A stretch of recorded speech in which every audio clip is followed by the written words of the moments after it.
Daniel Padilla nawala ng endorsement? Patuloy umanong tumatamlay ang karyer ni Daniel Padilla matapos ang hiwalayan nila ng kanyang sa ngayon ex-girlfriend at love team for 12 years ni Catherine Bernardo. Sa kadahilanan na 4 na endorsement umano ang binawi sa kanya.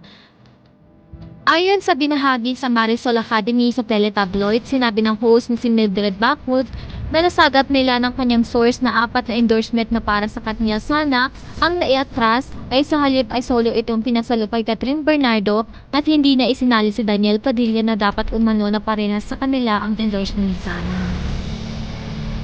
Dahil daw sa naging recent controversy ni Daniel Padilla na nagkaroon siya ng masamang cheater image na ipinapakayat sa kanya ng netizens, may nag-atasan di umano ang mga big brands na ito.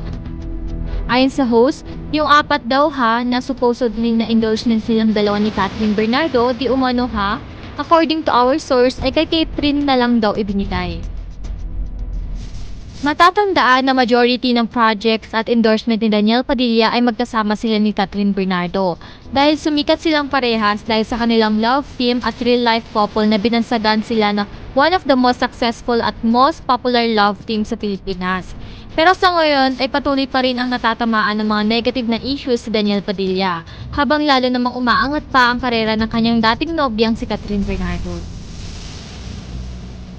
Isa sa mga patunay na mayroon ng bad image si Daniel Padilla pati na sa kanyang endorsement ay nang in-upload ng customer ng BPI ang litratong ito, na makikita na ang life-size standee ni Daniel ay tinatabi ng di napangalanan na branch ng BPI.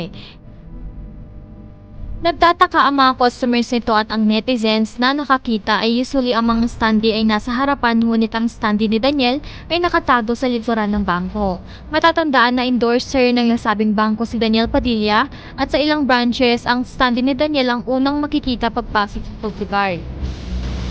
May isang netizens din ang nagkomento na sa kanilang shawarma shark kung saan endorser ang Katniel ay nakatalikod na umano ang standee ng Katniel sa Imus branch. Sa ngayon ay masasabi ng dahil sa kanyang cheating issue ay nasira ang kanyang imahe sa publiko na pati ang kanyang endorsement ay di maitatanggi na naapektuhan at patunay na hindi na siya umano sinerseryoso ng mga tao. Samantala, kumpirmado na di na tinanggal na si Daniel Padilla ng endorsement niya sa Pepsi kung saan silang dalawa ni Catherine Bernardo. Nagsimula itong mapansin ng netizens nang hindi na ipinopost ng nasabing kumpanya sa kanilang official social media pages si Daniel Padilla. Noong last year pa daw wala sa kumpanya at matapos ang controversial hinaharap niya ang isa sa kumpanya ang agad na nag-back out sa endorsement nila kay Daniel Padilla. Maraming netizens ang nakapansin na solo na lang ni Catherine Bernardo sa endorsement at napalitan umano ni Donnie Pangilinan. Na makikita na si Donnie Pangilinan at Catherine Bernardo na lang ang makikita sa Instagram post ng Pepsi. Kaya naman ang batikang showbiz journalist na si Lolit Solis ay ipinahayag na ang kinakaawaan na lang niya umano si Daniel Padilla base sa mahaba niyang post tungkol sa aktor. It takes two to tango daw as di umano si Daniel Padilla lang ang sinisisi ng mga fans. Iba-iba naman ang naging komento ng mga netizens patungkol sa isyong ito. Lahat ng bagay na ginawa tama man o mali tiyak na may resulta, nasa sayo na lang yan kung paano mo ito haharapin at makakayanan.